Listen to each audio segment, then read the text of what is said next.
cardio boxing at its best. None like any other here in the city.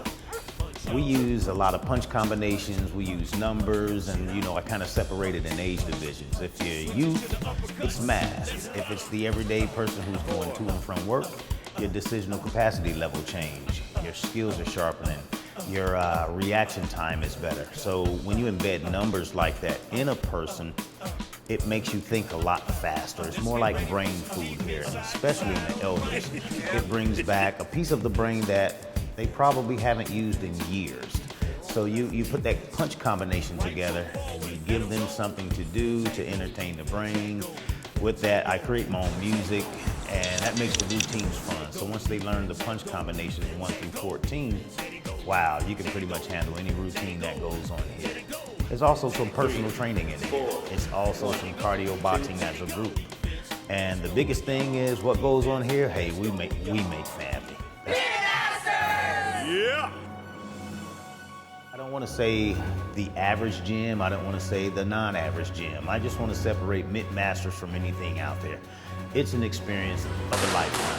You come in, you're going to always get something different.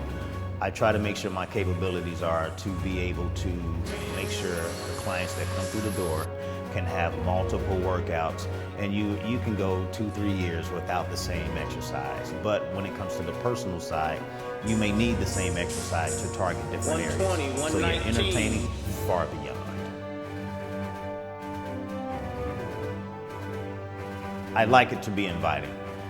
The novice is the best person. But the biggest step in each individual is to take the time to say, this is what I want to do. I want to change myself. I want to change my life. I want to get myself off of medications. I want to get my knees in shape to where I can just maneuver around my house. So getting in here, they take the first initiative. Once they say, yes, Rod, I'd like to try it, it's very inviting. And the very first time you come in, it's more fun than anything else. You would never guess that you're putting in that much work. I had an individual come in first time. Within 25 minutes, she threw well over 3,000 punches, had no idea. But it's the formula that I put together to where you don't know it's 3,000. It's fun along the way. And when you're done, you say, wow, what just happened? And now you're ready to come on back in and let's get it going again. That's how it works here. I'm coming from a history of professionalism. Adidas, Reebok, Nike, as a sprinter. Also the entertainment industry, with So Def Records out of Atlanta, Georgia. BET Award winner. This is my background, that was me. But something strange happened to me to make me say, hey, there's another avenue. I was nailed by a drunk driver. I was in my neighbor's yard being neighborly to Mr. Jackson, who was in the hospital, 85 years of age, watching Leisure Line come over and treat his yard. I called his son in Kentucky. Kevin, they're treating you guys as lawn. They're coming back tomorrow to treat your lawn again. So, voila, let me go over here and move these leaves for you. And I did. Along comes a drunk driver up in the yard, tags me, throws me out into the middle of the street. Just minding your business. Just you were not even driving.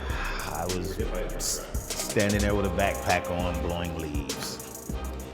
So it took everything away from me. Mobility, the whole nine. The least of my concerns after this accident was an ACL, PCL, MCL tear to my right knee. That was the least. Multiple injuries took me out of the things that I had the passion for, the things that I did to make money. It took me away from all of that. And it brought me to a point where I can't even walk, let alone jog, let alone anything else. So I went to a gym and I started hitting the heavy bag. I said, okay, I kind of like this.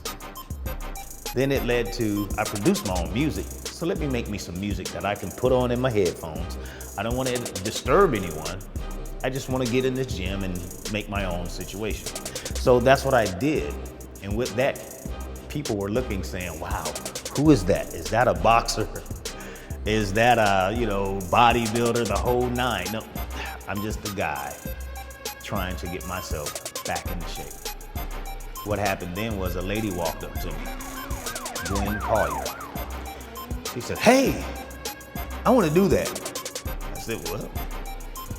Me? Yes, okay. Come on, we'll do it." "But what are you listening to? What are you listening to?" "Okay, I don't want to disturb the gym. Let's get permission that I can play this." And they allowed it. Thus is the birth of the Dog Pound. That was a group of ladies who one by one joined me. I'm helping them. They didn't realize that they were helping me. I was at the point of losing it or making it. Some had never ran before. Some had never worked out before. These were people that just said, "Hey, I want to do that." And I said, "Okay, let's do it." Years went by, and we just kept going, making routines. People are talking about it on social media. Then other folks are calling from city, and eventually state to state. "Hey, we'd like for you to come here and let's do this, let's do that." And we did. So we would travel as a group and go to different places.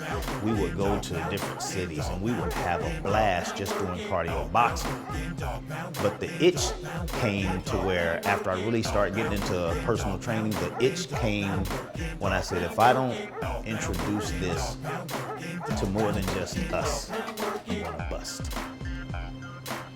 Can I go to Vegas and do it? Yes. Can I go to Atlanta and do it? Yes. Can I go to Columbus? Yes. But Dayton, Ohio, knew nothing about it other than he say, she say. So finally I just said, well, it's time to launch the missile. So the last year I started focusing on, let's launch this missile. And here we are.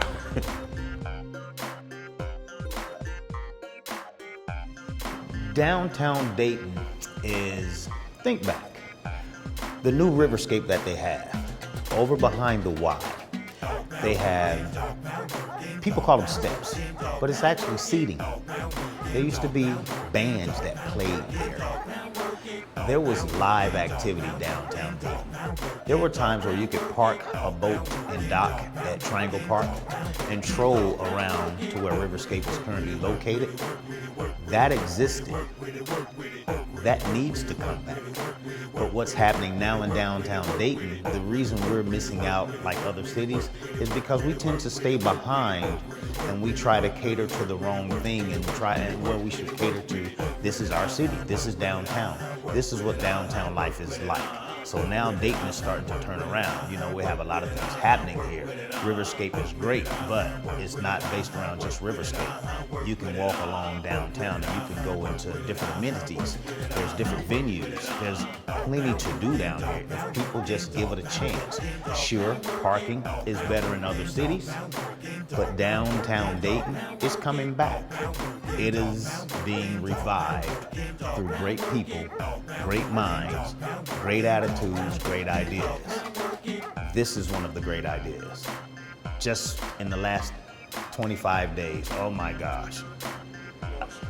I can't stay out of here, but I canceled everything else in my life to do this.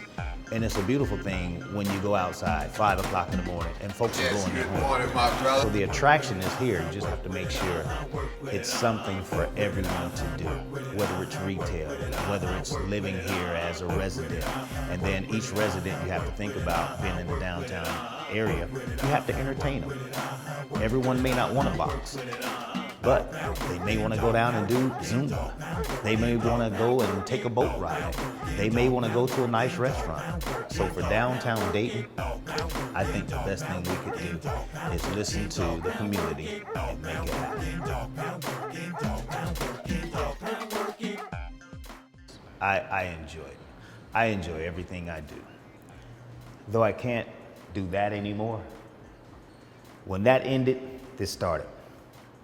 And they say when every time a door closes, another one's open. I'm a firm believer of that. I believe that 100%.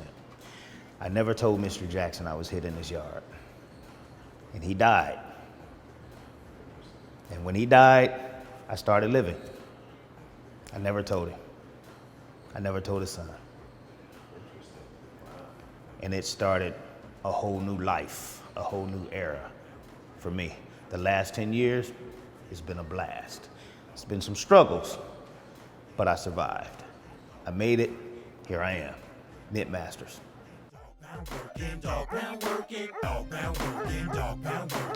Expect to find out more about yourself. Expect to make a better self. Expect you to graduate every week and get closer to the goals that you set for yourself. It's not about me. It's about people that walk through that door. So when they come in, be ready to work, positive attitude, dig deep within yourself, and trust and believe in your trainer that you'll make it.